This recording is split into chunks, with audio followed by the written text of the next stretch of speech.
ఈరోజు రాజన్న సిరిసిల్ల జిల్లా ముఖ్యమైన నాయకత్వం మొత్తం కూడా మీ ముందున్నాం. మేమందరము మరి ఇప్పుడే జిల్లా అధ్యక్షులతో ఆగయ్య గారు, అదేవిధంగా వేములవాడ శాసనసభ నియోజకవర్గ ఇన్ఛార్జ్ చెరుమల లక్ష్మణరావు గారు వివరంగా అన్ని విషయాలు కూడా మీ దృష్టికి తీసుకొచ్చారు. ఏర్పాట్ల గురించి వెళ్ళి ఎంతమంది 27వ తారీఖు నాడు ఇక్కడి నుంచి వెళ్ళి తరలి వస్తున్నారు, అవన్నీ విషయాలు కూడా చాలా స్పష్టంగా మీ దృష్టికి తీసుకురావడం జరిగింది. మీకు అందరికీ తెలుసు, మేము ఈ సభ భారీ బహిరంగ సభ తెలంగాణ రాష్ట్రం ఏర్పాటు కోసమే పుట్టినటువంటి పార్టీ గులాబీ జెండా 25 సంవత్సరాల క్రితం మరి ఏప్రిల్ 27, 2001 హైదరాబాద్లో జలదృశ్యంలో పార్టీ జెండాను ఆవిష్కరించి ఈ పార్టీకి ఏకైక అంశం నాడు తెలంగాణ రాష్ట్ర ఏర్పాటు మాత్రమే. ఇది ఒక రాజకీయ పార్టీగా తీర్చిదిద్దవలసిన అవసరం ఉన్నది. ఒక రాష్ట్రం ఏర్పడాలంటే పార్లమెంట్లో బిల్లు ద్వారా రాష్ట్రాలు ఏర్పడతాయి. ఇది రాజ్యాంగంలో డాక్టర్ బిఆర్ అంబేద్కర్ గారు రచించినటువంటి రాజ్యాంగంలో ఆర్టికల్ 3లో చాలా స్పష్టంగా పార్లమెంట్లో బిల్లు పాస్ అయి రాష్ట్రం ఏర్పాటు చేసుకోవాలి. ఇవన్నీ 27 ఏప్రిల్ 2001 కంటే ముందు కేసీఆర్ గారు చాలామంది ఉద్యమకారులు, మిత్రులు, మేధావి వర్గంతో చర్చించి ఒక ఆలోచనకు వచ్చి కేవలము పార్లమెంట్లో బిల్లు పెట్టాలి, బిల్లు పాస్ కావాలి.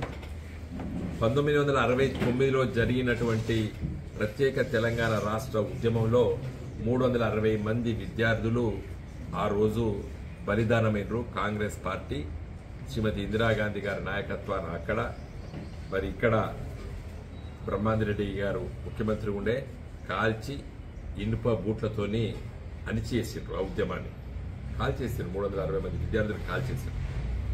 మరి ప్రత్యేక రాష్ట్ర ఆకాంక్ష తెలంగాణ ప్రజల్లో ఉంది.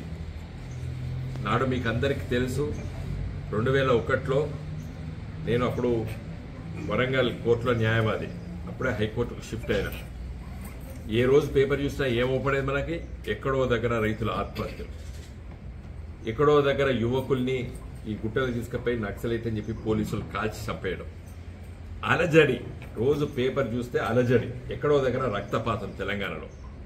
ఎందుకు తెలంగాణకి గోస అంటే తెలంగాణకు రావాల్సినటువంటి నీళ్లు, తెలంగాణకు రావాల్సినటువంటి ఉద్యోగ అవకాశాలు, తెలంగాణలో ఖర్చు పెట్టవలసినటువంటి నీళ్లు, నియామకాలు, వీటిపైన కేసీఆర్ గారి నాయకత్వాన ఆనాడు మరి క్షుణ్ణంగా చాలా లోతుగా పరిశీలన చేసి ఒక రాష్ట్రం ఏర్పాటైతేనే సమస్యలు పరిష్కారం అవుతాయి అని చెప్పి ఒక ఆలోచనకు వచ్చి ఈ పార్టీని ఆ రోజు ఆరంభించడం. అతి కొద్ది మందిలో ఆ రోజులో నేనొకరిని. ఏమన్నాడు చంద్రబాబు నాయుడు? తెల్లారి 27 ఏప్రిల్ 2001లో పార్టీ ఆవిష్కరించిన తెల్లారి పత్రికల్లో తాటంత అక్షరాలతోని పెద్దగా రాసిండ్రు, ఇది 3 నాళ్ల ముచ్చట, ఇది 3 నాళ్ల ముచ్చట. ఈ పార్టీ కొసెల్లది రాజకీయ పబ్బం కోసము తెలంగాణ అనేటువంటి నినాదాన్ని ఇస్తారు రాజకీయ నాయకులు తెలంగాణలో. అంటే తెలంగాణ ప్రాంత రాజకీయ నాయకులపైన, తెలంగాణ ప్రజలపైన చాలా అవమానకరమైనటువంటి ఉపన్యాసాలు, మాటల్లో ఆ రోజు చెప్పడం జరిగింది. అటు కాంగ్రెస్ పార్టీ ప్రతిపక్ష నాయకుడు వైఎస్ రాజశేఖర రెడ్డి, పిసిసి అధ్యక్షుడు కాంగ్రెస్ పార్టీ, అటు రాజశేఖర రెడ్డి గారు, ఇటు చంద్రబాబు నాయుడు గారు, ఇద్దరు కూడా మాట్లాడింది పత్రికలో బ్రహ్మాండంగా పెద్దగా రాసేది. ఇది అంటే అపనమ్మకం క్రియేట్ చేసిండ్రు. అపనమ్మకం తెలంగాణ ఉద్యమకారులకి, తెలంగాణ ప్రజలకి ఇది వచ్చేది కాదు, సచ్చేది కాదు తెలంగాణ అనేటువంటి ఒక ఆలోచనని వాళ్ళు పెద్ద ఎత్తున ప్రచారం చేశారు. కేసీఆర్ గారు మాత్రమే దీన్ని తట్టుకోగలిగారు. ఆయనే గుండె ఇంత నిబ్బరంగా ఉన్నదంటే ఆయన గుండె హార్ట్ ఎన్ని అవమానకరమైనటువంటి మాటలు చెప్పినా దాన్ని తట్టుకొని నిలబడి ఒక్కొక్కరిని పోగు చేసుకొని మెల్లమెల్లగా ఈ ఉద్యమాన్ని ఒక తీవ్రమైనటువంటి ఉద్యమంగా మార్చి ఓ స్థాయికి తీసుకెళ్లి ఢిల్లీలో 32 రాజకీయ పార్టీల దగ్గర తిరిగినాం. అప్పుడు మేము 5 ఎంపీలం ఢిల్లీకి వెళ్ళాం 2004లో. ఇవన్నీ ఎందుకు చెప్తున్నా అంటే చరిత్ర మళ్ళీ ఒకసారి నెమరు వేసుకోవాలి. ఈ కొత్త తరం పిల్లలను వాళ్ళకి తెలియాలి. కేసీఆర్ పెట్టకపోతే, పార్టీ పెట్టకపోతే గులాబీ జెండా తెలంగాణ వచ్చేదేగా. తెలంగాణ రాకపోతే ఇన్ని వడ్లు వండేటే కావు. ఎక్కడ చూసినా ఇవాళ పొద్దున నేను హైదరాబాద్ నుంచి వస్తా అంటే ఆ సిద్దిపేట దాటి సిరిసిల్లకు వస్తా అంటే రోడ్ల మీద కోతల మిషన్లు పుష్కలంగా ఇలా వడ్లు వస్తున్నాయి. ఇప్పుడే ఇది మొదటి కోత, ఇంకా 20 రోజులు కోతలు ఉంటాయి. ఇప్పుడే ఇంత పుష్కలమైనటువంటి మరి సంపద క్రియేట్ అయింది తెలంగాణలో. కారణము తెలంగాణ రాష్ట్రం ఏర్పాటు. కాబట్టి 25 సంవత్సరాలు ఈ పార్టీ పుట్టినటువంటి రోజు దాన్ని తప్పనిసరిగా పెద్ద ఎత్తున జరుపుకోవాలని చెప్పి ఆకాంక్ష తెలంగాణ ప్రజల్లో ఉన్నది. నేనెవరో అడిగాను నన్ను ఎంతమంది తరలిస్తున్నారో అని. మేము తరలిస్తలేమో, తరలి వస్తున్నారు జనమే తరలి వస్తున్నారు. మేము ఏమైనా ఏర్పాట్లు చేస్తే రాను పోను ఏమైనా వెహికల్స్ ఇచ్చే వాళ్ళకి ఇస్తున్నాము. నా దృష్టిలో మేము పెట్టేటువంటి వెహికల్స్ ఒక 60%, స్వచ్ఛందంగా ఒక 40% మంది ఊర్లలో, ప్రతి ఊర్లలో ఓ 10-20 వెహికల్స్ ఉన్నాయి. అవన్నీ తీసుకొని వాళ్ళే పెద్ద ఎత్తున కదిలి వస్తున్నారు జనం. తర్వాత ఈ చుట్టుపక్కల జిల్లాలు అంటే వేరే రాష్ట్రాల బార్డర్స్ ఉన్న జిల్లాలు అయితే ఇప్పటికే నాకు తెలుసు అటు నారాయణపేట చేసుకుంటున్నారు. నేను ఫస్ట్ కాంగ్రెస్ పార్టీ నాయకులు అడుగుతున్నా, కాంగ్రెస్ పార్టీ పేరు ఎన్నిసార్లు మార్చుకున్నావు తెలుసా? కాంగ్రెస్ లీడర్లకి కాంగ్రెస్, ఇండియన్ నేషనల్ కాంగ్రెస్ అయ్యి కాంగ్రెస్ మళ్ళీ వచ్చింది ఇండియన్ నేషనల్ కాంగ్రెస్. అచ్చా, తర్వాత రెడ్డి కాంగ్రెస్, యూ కాంగ్రెస్, ఎస్ కాంగ్రెస్, ఎన్ని కాంగ్రెస్లు అది ఆఖరికి ఇప్పుడు ఏమైపోయింది? వాళ్ళకు గుర్తులు కాడేట్లో గుర్తుండే. కాంగ్రెస్ లీడర్లకు ఏమైనా గుర్తు లేకపోవచ్చు. నేను చిన్న ప్రజలు విద్యార్థి రాజకీయాలు ఉన్నా కాబట్టి తెలిసిన మా ఊర్లో పల్లెటూర్లో కాడేట్లో గుర్తుండే కాంగ్రెస్ కి. కాడేట్లో గుర్తు తర్వాత ఆవుదుడో గుర్తు తర్వాత చెయ్యి గుర్తుకును మళ్ళీ దాంట్లో ఇంకొకటి తరాజు గుర్తు. ఇన్ని కాంగ్రెస్లు ఉన్నాయి ఈ దేశంలో పెట్ట. కాబట్టి కాంగ్రెస్ పార్టీ కూడా చాలాసార్లు పేరు మార్చుకున్నది. భారతీయ జనతా పార్టీ, భారతీయ జనసంఘ్, జనతా పార్టీ, భారతీయ జనతా పార్టీ.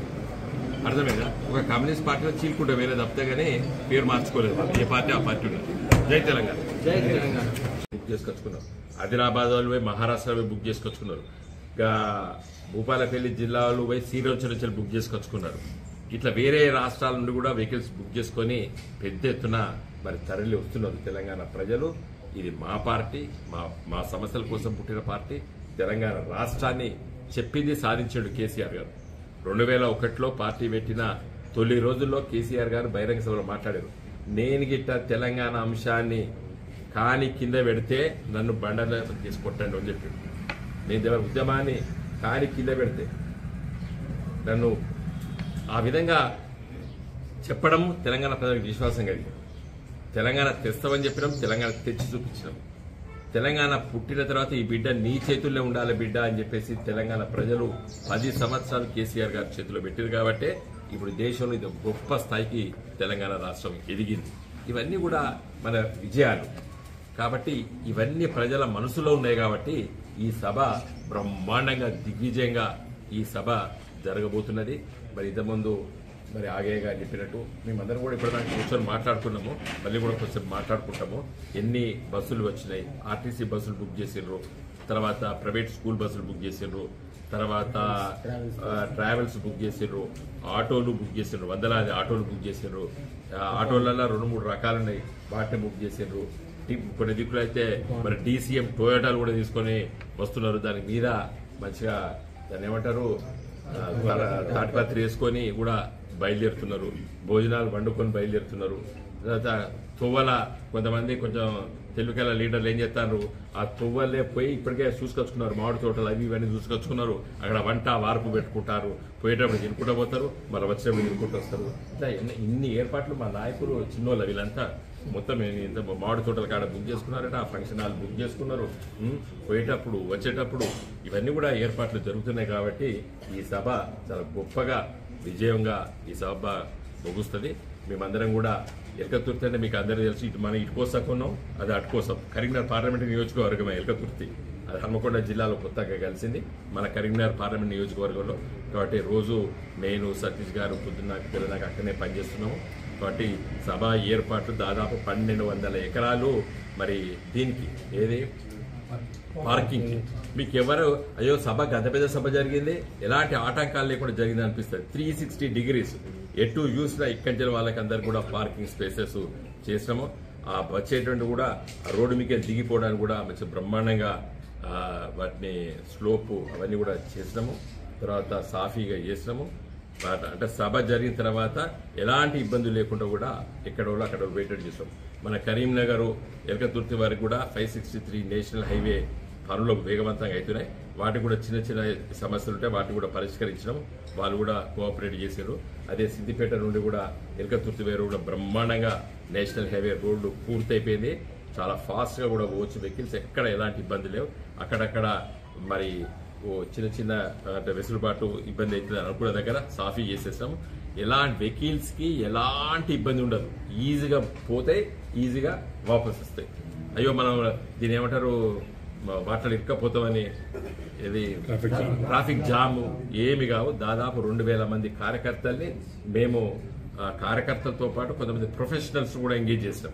ఏది ట్రాఫిక్ ఇబ్బందులు ఉండదని చెప్పి అక్కడక్కడ బాటిల్ నెక్స్ ఎక్కడ 1-2 ఆలోచించడం, వాటి దగ్గర కూడా మనుషులు ఉదయం పొద్దున్న సాయంకాలం ఉంటారు, అక్కడక్కడ లైట్లు కూడా పెట్టినాం, ఎలాంటి ఇబ్బందులు జరగదని చెప్పి ఏర్పాట్లు చాలా బ్రహ్మాండంగా జరుగుతున్నాయి. కాబట్టి ఈ సభ మంచి సక్సెస్ అవుతుంది. ఈ రోజు నాకు చాలా విశ్వాసం కలిగింది. పొద్దునుంచి వీళ్ళందరితో మాట్లాడిన తర్వాత సభ మరి దిగ్విజయంగా జరుగుతుంది. ఇంతకుముందే మన మున్సిపాలిటీకి సంబంధించినటువంటి సిరిసిల్ల మున్సిపాలిటీ నుంచి వచ్చిన వాళ్ళు కూడా చెప్తున్నారు చాలా పెద్ద ఎత్తున మరి వార్డు కూడా మీటింగ్లు పెట్టుకుంటున్నాం మేము కలుగుతాయని చెప్పారు.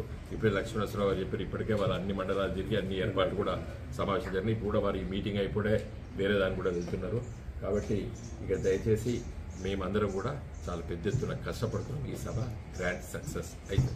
జై తెలంగాణ.